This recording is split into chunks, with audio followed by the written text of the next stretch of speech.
What happens when a passionate fling with a younger man turns into worst nightmare?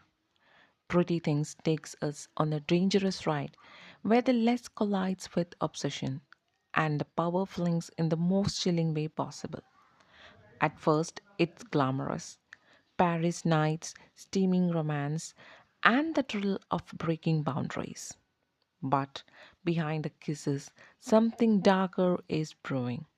What starts as a daring affair soon spirals into stalking, harassment, and a battle for survival.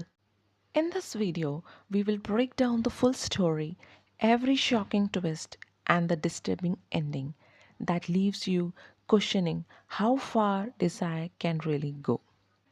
The movie centers on Sophie, a successful and a stylish executive in her 40s.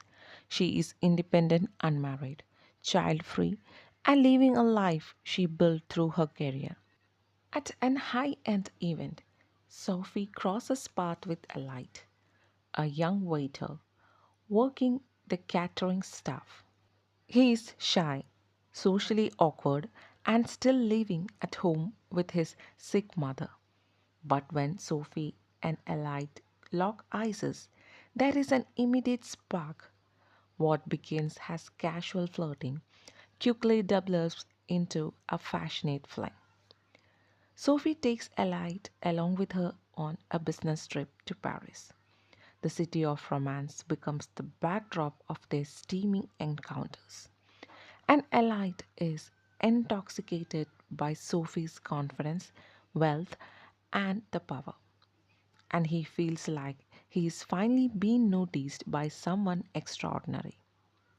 For Sophie, this relationship is exciting but casual, something fun, not something permanent.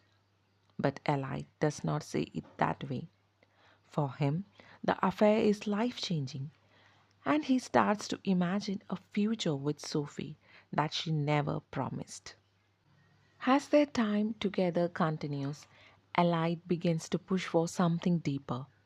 He wants to define the relationship, to make Sophie commit to him seriously. Sophie, however, is clear in her rejection. She tells him she isn't looking for anything permanent. What was for her a fling is for Elite a consuming obsession. The rejection hits him like a personal betrayal. This is the moment where their relationship shifts from romance into something far darker. Elite can't let go. He begins following Sophie, showing up at her home, and calling her relentlessly. At first, his action seems desperate, but harmless. But soon his behavior escalates. He invades her privacy, sneaks into her space, and even watches her while she sleeps. His obsession crosses every boundary, and Sophie realizes she is no longer safe. The film slowly builds tension here, showing how Elite transforms from a lovesick young man into a stalker, willing to do anything to maintain control. Sophie refuses to be a victim, determined to defend herself. She takes up boxing classes as a way to physically and mentally to prepare for confrontation. The movie shows her regaining her strength, refusing to let elite harassment define her life.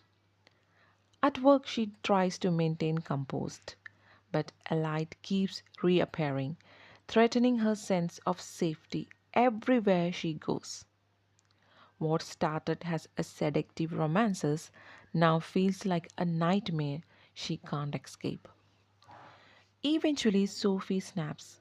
Instead of waiting to be haunted, she turns the table. In a violent and shocking scene, Sophie tracks Elliot down and attacks him in his own space. She is physically wanted him, drawing blood, and for a moment it feels like she has taken back full control. It's raw, it's messy, and it's a reminder that she refuses to be powerless. But this act of revenge does not give her the closure she wanted. The film closes on ambiguous note. Though the Sophie has brought back, Elliot is not truly gone. He remains alive, still obsessed, still watching. Her act of violence hasn't ended the thread. It has only deepened the tension between them.